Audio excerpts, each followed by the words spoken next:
মাদ্রাসার ওলামা এলেমের বিদ্বেষী উনি। এই জন্য তাদেরকে আমরা বলতে চাই, এই যে মাদ্রাসার ছাত্রের কথা আপনারা যে ব্যবহার করছেন, এটা সম্পূর্ণ একটা মিথ্যা কথা। এই মিথ্যা কথার তোকমা দিয়ে আমাদেরকে আর জনগণকে, সাংবাদিক ভাইদেরকে ঠোকা দেওয়ার চেষ্টা করবেন। আরেকটি হলো, তারা বলছে তাদের ওই সাংবাদিক সম্মেলন থেকে দাবি জানাইছে যে মসজিদ মাদ্রাসার নিরাপত্তা দিতে হবে। এটা হাস্যকর বিষয়। তোমরা চাও মাদ্রাসার নিরাপত্তা? তোমাদের মুখে মানায়?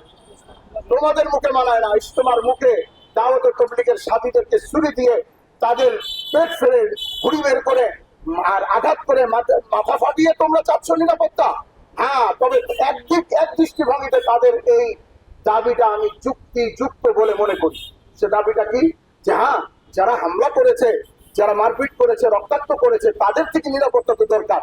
সেই আলোকে আমরা আজকের এই সাংবাদিক সম্মেলনে আমাদের দাবি সরকারের কাছে জানাবো যে যারা এই হামলা করেছে, আপনারা আপনাদের সর্বোচ্চ পর্যায়ে তদন্ত দিয়ে প্রমাণিত করে তাদেরকে দাওয়াতে তাবলীগের বিশেষ ময়দান, টঙ্গীর ময়দান ও দাওয়াতে তাবলীগের এই মার্কাজ, টাকরাইল মার্কাজ, উভয় জায়গা থেকে তাদেরকে আপনারা সম্পূর্ণরূপে বিতাড়িত করে সরকারিভাবে এই সংগঠন আর সরকারিভাবে এই হামলা ও সন্ত্রাসীদেরকে নিষিদ্ধ করা হোক।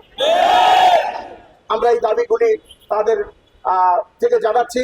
এখানে আরো কয়েকটি তারা বিভিন্ন প্রশ্নোত্তর পর্বেও সাংবাদিক ভাইদের কাছে বলেছে যে আমরা দুই পক্ষ না, আমরা তো এক পক্ষই নিজামুদ্দিন অনুসারী। কোনো ব্যক্তির কোনো পক্ষ, আমরাও বলি যে তোমরা কোনো পক্ষই নয়। তার কারণ হলো একজন ব্যক্তিকে অনুসরণ করা, এটা না শরীয়ত এটাকে অ্যাকসেপ্ট করে, না দুনিয়ার আইন কানুন এটাকে অ্যাকসেপ্ট করে। এখন আয়কতন্ত্র এটা কোথাও চলে না। কেউ রাষ্ট্রের যেমন মালিক না, কেউ তবলীগের তেমনি মালিক না। দাওয়াত তবলীগের এই কাজ খোদা প্রদত্ত কাজ। এই কাজের সকল উলামা ইকরাম, তবলীগের মুরব্বিয়ান ইকরামের পরামর্শক্রমে চলবে, এটাই স্বাভাবিক। তারা বলতে চায়, তাদের ওই সমস্ত প্রশ্নোত্তরে তারা বলছে যে মিছিল মিটিং এটা তাবলীগের ইতিহাসে নাই। মিছিল মিটিং তাবলীগের ইতিহাসে নাই। তো আমরা তাদেরকে বলতে চাই, তাহলে খুন খারাপি আর হত্যা কি তাবলীগের ইতিহাসে আছে? তাহলে তোমরা এটা কেন করতে গেলে? তাহলে তোমরা হত্যাযজ্ঞ চালাতে পারবে, মানুষ হত্যা করতে পারবে, আর আমরা প্রতিবাদটুকুও করতে পারবো না? এতটা বৈষম্যের দেশ তো আমাদের না। কারণ আমাদের দেশের বৈষম্য বেশ খানিকটাই চলে গেছে ইসলামী ফিকহ আইন শাস্ত্রের সাথে সম্পর্কিত। তো আমাদের আভ্যন্তরীণ যে বিষয়, জামাত 3 দিন হবে না 7 দিনের হবে, নিচে অবস্থান করবে না উপরে অবস্থান করবে, তাহলে সকালে হবে না বিকালে হবে, এটা তো ডিসাইড করবে দাওয়াতে তাবলীগের মুরব্বিগণ।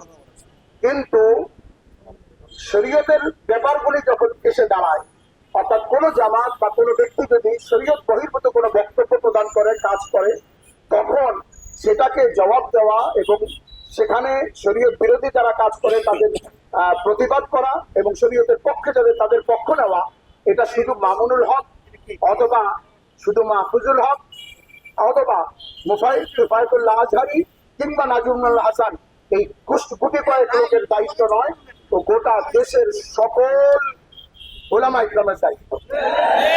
যেহেতু ওলামা ইকরামের প্রতিনিধিত্ব করেন, সেই হিসাবে উনি কথা বলেছেন, অন্য কিছু।